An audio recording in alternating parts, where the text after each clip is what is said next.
Hi friends, ಶಾಂತ star ಚಾನಲ್ಗೆ ಸ್ವಾಗತ. ಇವತ್ತು ಪ್ರೇಮದ ಕಾಣಿಕೆ ಚಿತ್ರದಲ್ಲಿ ಡಾಕ್ಟರ್ ರಾಜ್ಕುಮಾರ್ ಮತ್ತು ಹಾರತೆಯವರು ನಟಿಸಿರುವಂತಹ ಕನ್ನಡ ಚಲನಚಿತ್ರ. ಮ್ಯೂಸಿಕ್ ಬಂದು ಉಪೇಂದ್ರ ಅವರು, ಸಾಂಗ್ ಬಂದು ಬಾನಿಗೊಂದು ಎಲ್ಲಿ ಎಲ್ಲಿದೆ ಅಂತ ಸಾಂಗು. ಬನ್ನಿ ಕೇಳೋಣ ಎಲ್ಲರೂ. ಬಾನಿಗೊಂದು ಎಲ್ಲಿ ಎಲ್ಲಿದೆ, ನಿನ್ನಾಸೆಗೆಲ್ಲಿ ಕೊನೆಯಿದೆ, ಏಕೆ ಕನಸು ಕಾಣವೇ, ನಿಧಾನಿಸು ನಿಧಾನಿಸು, ಬಾನಿಗೊಂದು ಎಲ್ಲಿ ಎಲ್ಲಿದೆ, ನಿನ್ನಾಸೆಗೆಲ್ಲಿ ಕೊನೆಯಿದೆ, ಏಕೆ ಕನಸು ಕಾಣುವೆ, ನಿಧಾನಿಸು ನಿಧಾನಿಸು.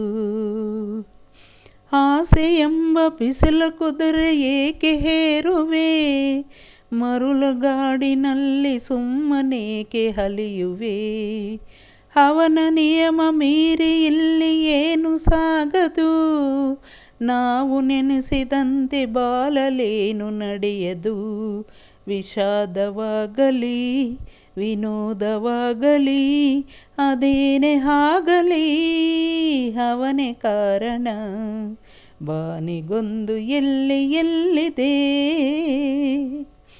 ಹುಟ್ಟು ಸಾವು ಬಾಲಿನಲ್ಲಿ ಎರಡು ಕೊನೆಗಳು, ಬಯಸಿದಾಗ ಕಾಣದಿರುವ ಎರಡು ಮುಖಗಳು, ಹರುಷ ಒಂದೇ ಯಾರಿಗುಂಟು ಹೇಳು ಜಗದಲ್ಲಿ, ಹೂವು ಮುಳ್ಳು ಎರಡು ಉಂಟು ಬಾಲಲತೆಯಲಿ, ದುರಾಸೆಯೇತಕೆ ನಿರಾಸೆಯೇತಕೆ ಅದೇನೇ ಬಂದರೂ ಅವನೇ ಕಾರಣ, ಬಾನಿಗೊಂದು ಎಲ್ಲಿ ಎಲ್ಲಿದೆ, ನಿನ್ನಾಸೆಗೆಲ್ಲಿ ಕೊನೆಯಿದೆ, ಏಕೆ ಕನಸು ಕಾಣುವೆ, ನಿಧಾನಿಸು ನಿಧಾನಿಸು, ನಿಧಾನಿಸು ನಿಧಾನಿಸು.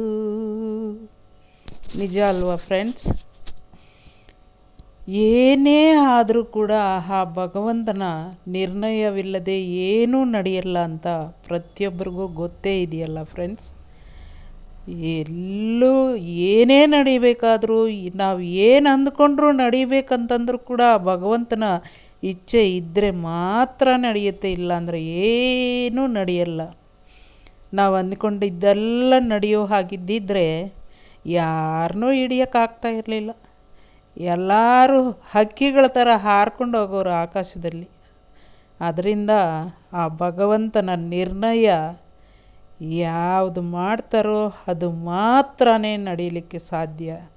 ಇಲ್ಲ ಅಂದರೆ ಪ್ರಪಂಚದಲ್ಲಿ ಎಂಥ ಅವರು ಇದ್ದಾರೆ, ಎಂಥ ಮನುಷ್ಯರಿದ್ದಾರೆ. ಮನುಷ್ಯರಲ್ಲಿ ಮೃಗಗಳ ಸಮ ಇರುವಂಥ ಜನರು ಕೂಡ ಇದ್ದಾರೆ ಫ್ರೆಂಡ್ಸ್.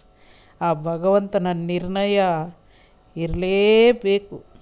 ಇಲ್ಲ ಅಂತಂದಿದ್ರೆ ಪ್ರತಿಯೊಬ್ಬರು ಹಕ್ಕಿಗಳ ಥರ ಹಾರಿಕೊಂಡು ಆಕಾಶದಲ್ಲಿ ಆನಂದವಾಗಿ ಕಾಲ ಕಳೀತಾ ಇದ್ರೋ ಹೆಂಗೋ.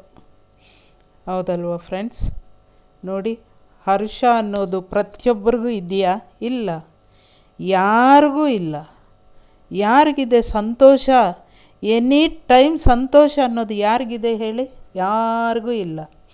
ಕಷ್ಟ ಎಷ್ಟಿದ್ದರೆ ಸುಖ ಅಷ್ಟಿದೆ, ದುಃಖ ಎಷ್ಟಿದ್ದರೆ ಸಂತೋಷ ಅಷ್ಟಿದೆ.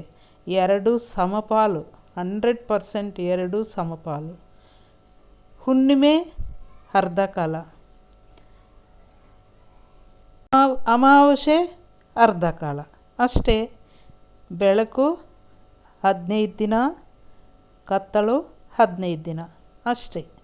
ಪ್ರಪಂಚದಲ್ಲಿ ಪ್ರತಿಯೊಂದು ಅಷ್ಟೇ, ಜೀವನನೇ ಅಷ್ಟೇ.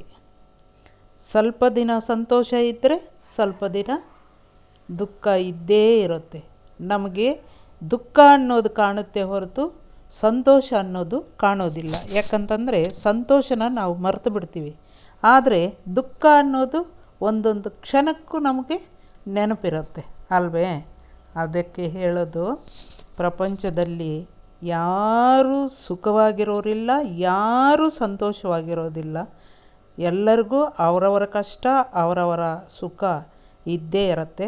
ಎಲ್ಲ ಆ ಭಗವಂತನ ನಿರ್ಣಯ. ಆ ನಿರ್ಣಯ ಏನು ಮಾಡ್ತಾರೋ, ಏನು ತೀರ್ಪು ಕೊಡ್ತಾರೋ ಆ ದೇವರನ್ನೋರು, ಆ ತೀರ್ಪಿನ ಪ್ರಕಾರ ನಾವು ನಡಿಬೇಕು ಹೊರತು ನಮ್ಮದು ಏನೂ ನಡೆಯಲ್ಲ ಅಲ್ವೇ ಫ್ರೆಂಡ್ಸ್.